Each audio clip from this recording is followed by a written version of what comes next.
The fluorescent lights of my parents' diner cast their familiar glow across the worn tabletops long after closing time. Outside, darkness pressed against the windows, while inside, the scent of coffee and apple pie wrapped around me like an old friend.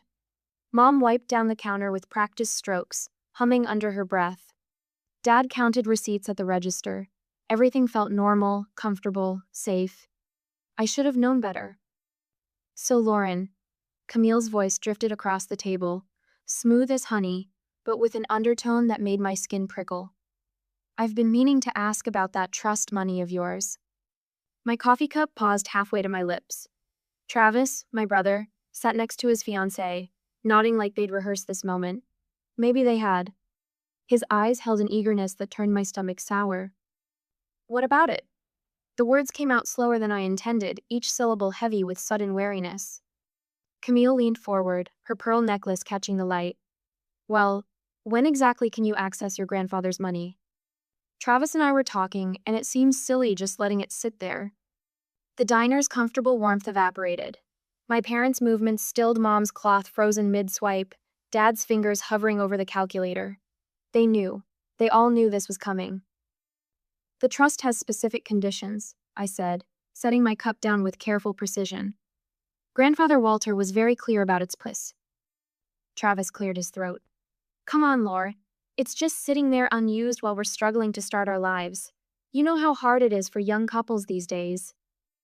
The scene shifted in my mind, memories surfacing like old photographs. Grandfather Walter lying in his casket, hands folded over his chest, his weathered face peaceful. The wood-paneled office where Mr. Harrison, the family attorney, read the will. The shocked silence when he announced the trust fund $180,000 left specifically to me, with clear restrictions.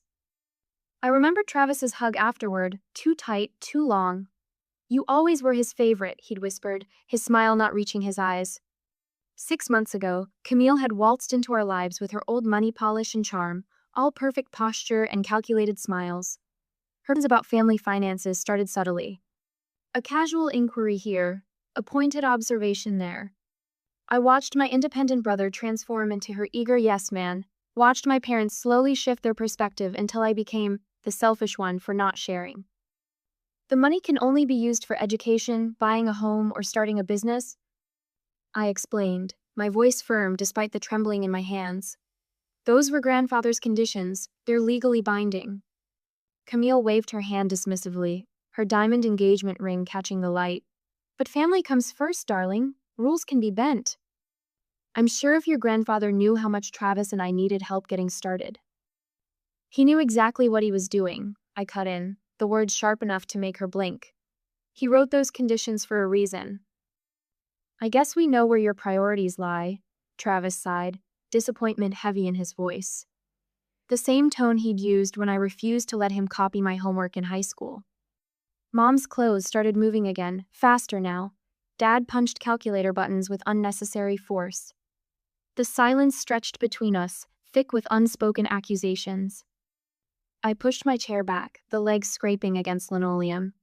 I should go. Lauren. Mom started, but I was already grabbing my purse, already moving toward the door. The night air hit my face like a